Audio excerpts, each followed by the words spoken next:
White House Chief of Staff Rahm Emanuel made it clear over the weekend that he's going to try to sell the voters on the idea that Republicans are actually responsible in large part for the oil spill. He even targeted the son of our next guest as one of those who's in his sights. Rand Paul running for Senate in Kentucky. What did he say? He said the way BP was being treated was un-American. Other members of the Republican leadership have come to the defense of BP and attacked the administration. Joining us now from Washington, the father of Rand Paul, Republican Congressman Ron Paul. Well, there they go again, beating up on your son. How does that make you feel? Well, it's part of politics, and people who are insecure have to go and attack somebody else and make up stories. I have no idea what Rand said or what they're talking about, but that's, I guess, the way the well, you know, the irony, Congressman Paul, is that you and Rand have been very critical of all of the benefits that BP has been getting in their relationship with working with the government, and specifically with the Obama administration. Oh, well, yeah, you know, BP is a big government corporation. They're in bed with government. We provide a lot of protection for their oil rigs in the Middle East, and of course, they're for cap and trade. And that's right. I think this whole thing about setting up this fund satisfies both the politicians and BP. Because, you know, they've agreed to this, and this sort of is a PR stunt as far as I'm concerned. BP had already been making a lot of payments to people who had been injured.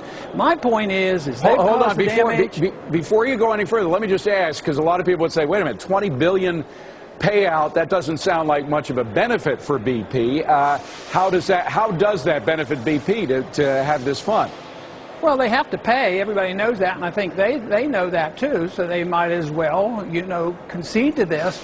But I don't think as BP as being a good example of the free enterprise system. You know, I think that they're very much in tune with big government, and here, and the process is sort of suspicious. And you know, under what law have they done this? Not even an executive order, not even a congressional approval. And here they're dealing with $20 billion. I think they should pay $100 billion if there's $100 billion worth of damage. Yeah. But I think they should pay everything. By the way, isn't there an actual provision in this supplemental bill that they're trying to push through Congress, $100 billion or whatever it is now, for some of the cleanup that BP should be paying? That is, aren't they hoisting some of the costs of this on taxpayers instead of BP? That's right, and that's exactly opposite of what it should be. It should be the corporation that did the damage should pay for this. So I just don't, you know, like the process. I think they should pay, and there are legal ways of doing this, but I'm very suspicious of how this has come about. And this whole idea that somebody defends, you know, the rule of law, and say that you shouldn't beat up on a corporation and drive them into bankruptcy. Yeah, they should be dealt with in a legal fashion, and hopefully they don't go bankrupt. Fortunately, they're a wealthy company. Yeah. So but they should pay the bills, and I think they're capable of doing this.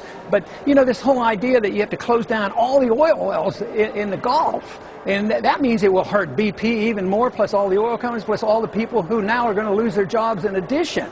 And this is absurd to say that because Obama issues an order, closes down all the other oil rigs, that they make BP pay for that damage. They have enough to pay for. Well, they do, although, again, they're foisting some of it on taxpayers by putting it in the bill, and because of their cozy relations with the administration. If cap and trade passes, because they are the largest producer of natural gas in this country, they could benefit many times over what they're paying out in that $20 billion fund through cap and trade, right? And I've heard talk, and we don't know exactly what the tax ramifications will be. Maybe they'll essentially get all their money off their taxes or something. Maybe they'll consider this a donation or who knows what. But I suspect there's a lot about the agreement that we don't know about, probably will never know about. Somebody asked me what did I think about the conversation they might have had. Well, I can't characterize it. I wasn't there. I'd like to see the transcript. But what do you think the odds are that we'll get to audit that transcript? Probably I don't think we'll get to know. Probably be easier to get the minutes from the Federal Reserve Board, as you well know. Yeah, I'll find out what they're doing. Although, final, very quick question. Next time Rahm Emanuel starts pointing his fingers at you and your son as being friends of BP, why don't you just point it right back and say, you are the guys who are more friendly than we are? Well, I think that's a perfectly good answer, and that's one thing that I've been fighting against for a long time, and I think you essentially agree with me on this, that the partnership between big business and big government is not capitalism. That's crony capitalism, or, you know, interventionism of the Keynesian type, which I strongly disapprove of. We do as well. Ron Paul, good to see you. Thank you very much for being here. Well, the White House says it will...